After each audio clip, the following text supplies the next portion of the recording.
Good morning সবাইকে। আজ হলো 13 জুলাই সোমবার। আজকের সকালের বিশেষ বিশেষ খবর হলো প্রধানমন্ত্রী, মুখ্যমন্ত্রী বা অন্য কোনো মন্ত্রী টানা 30 দিন হেফাজতে থাকলেই স্বয়ংক্রিয়ভাবে মন্ত্রিত্ব খারিজ করার প্রস্তাবে সায় দিল না যৌথ সংসদীয় কমিটি। পরিবর্তে গুরুতর অপরাধের মামলায় 30 দিন হেফাজতে থাকলে সংশ্লিষ্ট মন্ত্রীকে সাময়িকভাবে বরখাস্ত করার সুপারিশ করেছে কমিটি। পাশাপাশি পরে নির্দোষ প্রমাণিত হলে তাকে পুনরায় মন্ত্রিত্বে ফিরিয়ে আনার ব্যবস্থাও রাখাও পরামর্শ দেওয়া হয়েছে। গত বছরের আগস্টে সংসদের বর্ষাকালীন অধিবেশনে কেন্দ্র সরকার সংবিধানের 130তম সংশোধনী বিল পেশ করেছিল। সেই প্রস্তাবে বলা হয়েছিল প্রধানমন্ত্রী, মুখ্যমন্ত্রী বা অন্য কোনো মন্ত্রী টানা 30 দিন হেফাজতে থাকার পরও স্বেচ্ছায় পদত্যাগ না করলে 31তম দিনে তার মন্ত্রিত্ব স্বয়ংক্রিয়ভাবে বাতিল হয়ে যাবে। পরে বিলটি বিস্তারিত পর্যালোচনার জন্য যৌথ সংসদীয় কমিটির কাছে পাঠানো হয়। সংবাদ সংস্থার সূত্রে জানা গিয়েছে, কমিটি অপসারণের পরিবর্তে সাময়িক বরখাস্ত বা সাসপেনশনের সুপারিশ করেছে। কমিটির মতে কেবল গুরুতর অপরাধের অভিযোগে দীর্ঘদিন হেফাজতে থাকলেই এই ব্যবস্থা কার্যকর হওয়া উচিত। কমিটি আরও জানিয়েছে, যেসব অপরাধে 5 বছর বা তার বেশি কারাদণ্ডের বিধান রয়েছে সেগুলিকেই গুরুতর অপরাধ হিসেবে গণ্য করা হবে।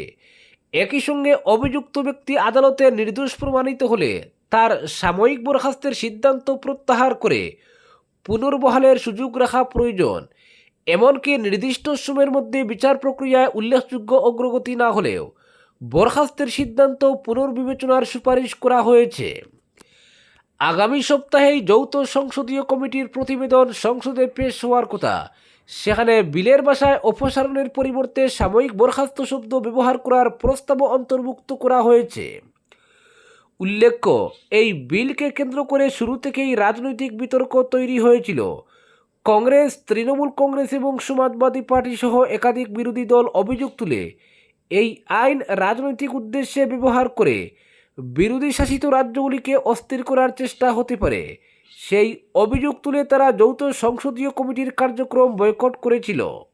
অপরদিকে উজান আসামে বন্যা পরিস্থিতির অবনতির আশঙ্কা, অরেঞ্জ অ্যালার্ট জারি। প্রবল বৃষ্টিতে ফের বিপর্যস্ত গুয়াহাটি, জোড়াবাটে অচল জাতীয় সড়ক।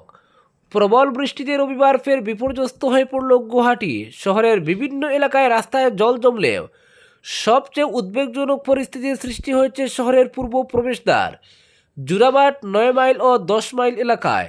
জাতীয় সড়কের উপর জল জমে যাওয়ায় কয়েক ঘন্টার মধ্যেই শত শত লরি, দূরপাল্লার বাস, যাত্রীবাহী গাড়ি এবং ছোট যানবাহন আটকে পড়ে বিকেলের পর থেকে জোড়াবাটে কার্যত থমকে যায় যান চলাচল।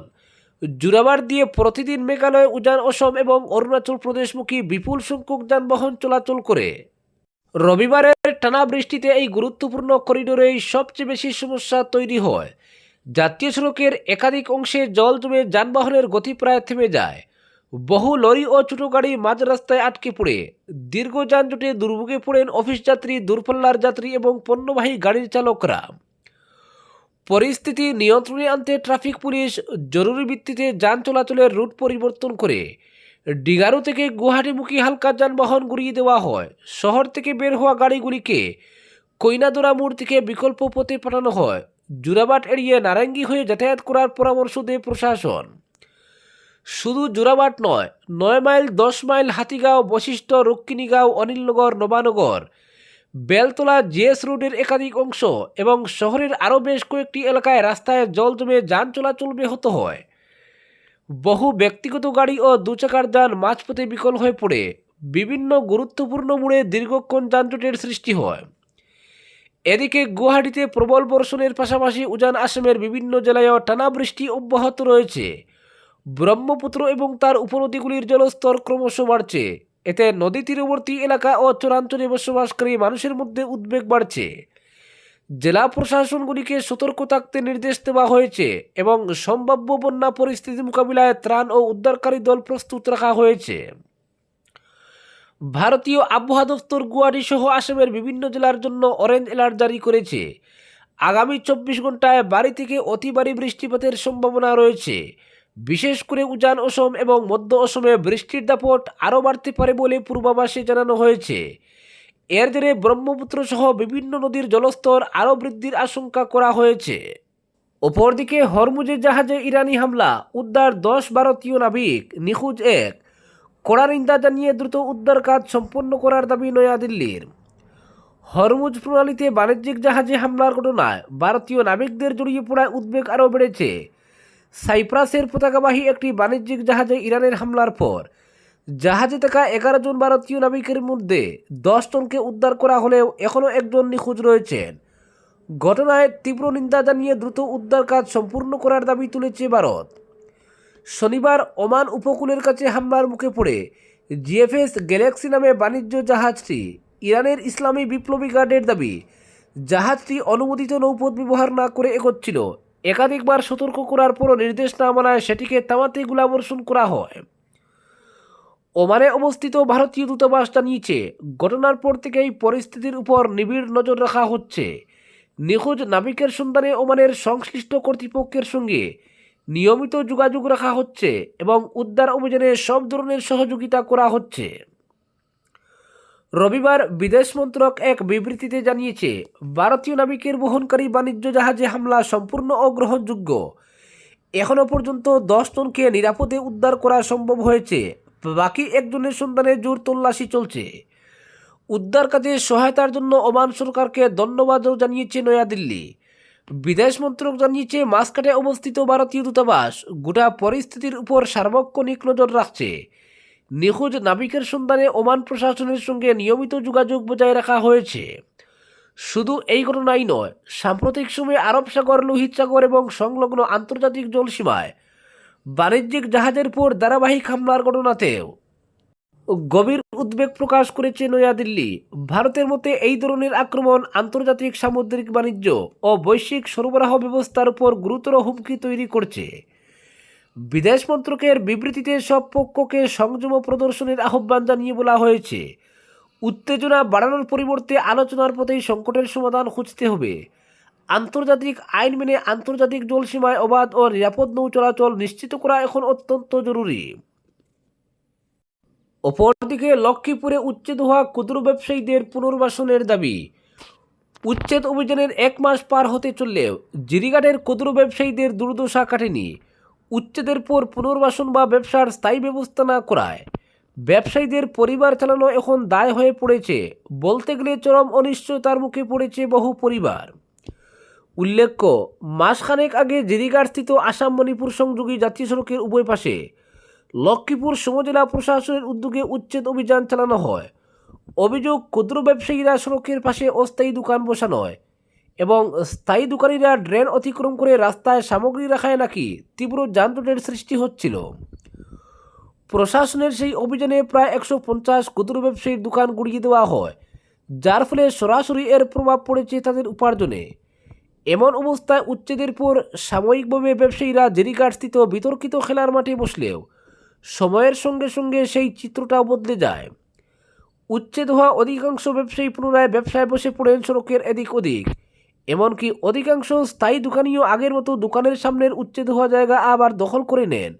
কিন্তু বিপাকে পড়েছেন বাকি থাকা প্রায় 20 জনের মতো ক্ষুদ্র ব্যবসায়ী, যারা এখনও আগের জায়গায় ফিরতে পারেননি।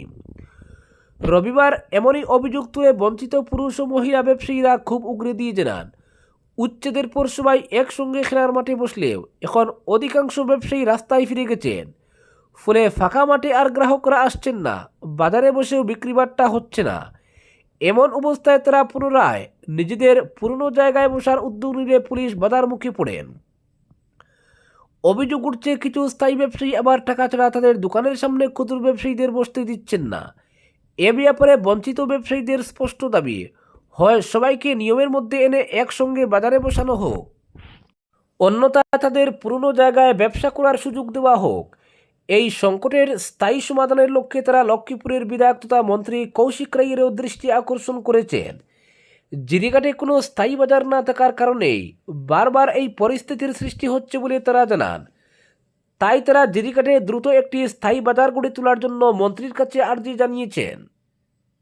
অপরদিকে বর্ষায় বেহাল শাহবাগ রেল বাইপাস, জলকাদায় ঝুঁকিপূর্ণ চলাচল, জেলা প্রশাসন ও বিধায়কদের হস্তক্ষেপ দাবি ক্ষুব্ধ এলাকাবাসীর। কাটলিড়া বিধানসভা এলাকার শাহবাদ বাগাদিঘি সড়কের রেল বাইপাস অংশটি বর্ষার শুরুতেই চরম বেহাল অবস্থায় পৌঁছেছে। অবিরাম বৃষ্টিতে প্রায় 1 কিলোমিটার দীর্ঘ এই অংশ জল কাদা ও বড় বড় গর্তে পড়ে যাওয়ায় যানবাহন তো দূরের কথা, পথচারীদের চলাচল অত্যন্ত ঝুঁকিপূর্ণ হয়ে উঠেছে। প্রতিদিন হাজার হাজার মানুষ চরম দুর্ভোগের শিকার হচ্ছেন। স্থানীয় বাসিন্দাদের অভিযোগ, বহু বছর থেকে রেল বিভাগের অধীন এই অংশটি সংস্কারের অভাবে দুঃখছে। শাহবাদ থেকে বাগাদিঘি পর্যন্ত প্রায় 2.5 কিলোমিটার পাকা সড়ক থাকলেও মাঝখানের রেল বাইপাস অংশটি সম্পূর্ণ বেহাল। অথচ বৃহত্তর শাহবাদ ও বাগাদিঘি এলাকার হাজারেরও বেশি মানুষ প্রতিদিন এই পথ ব্যবহার করেন। অভিযোগ করে বলেন, আগে ওই স্থানে কখনো জল জমে থাকতো না, কিন্তু বর্তমানে জল জমে থাকায় পথচারীরা বাধ্য হয়ে যাত্রী সড়কের মূল অংশ দিয়ে চলাচল করছেন। এতে প্রতিনিয়ত দুর্ঘটনার আশঙ্কা তৈরি হয়েছে। বিশেষ করে প্রতিদিন বিকেলে এবং বুধবারের সাপ্তাহিক হাটের দিনে শাহবাদ বাজারে মানুষের ভিড় বেড়ে যায়। সে সময় পথচারীদের রাস্তার মাঝখান দিয়ে চলাচল করতে হওয়ায় দ্রুতগতির যানবাহনের সঙ্গে দুর্ঘটনার ঝুঁকি আরও বাড়ছে বলে আশঙ্কা প্রকাশ করেছেন স্থানীয় বাসিন্দারা। আজকের বিশেষ সংবাদ এখানেই সমাপ্ত।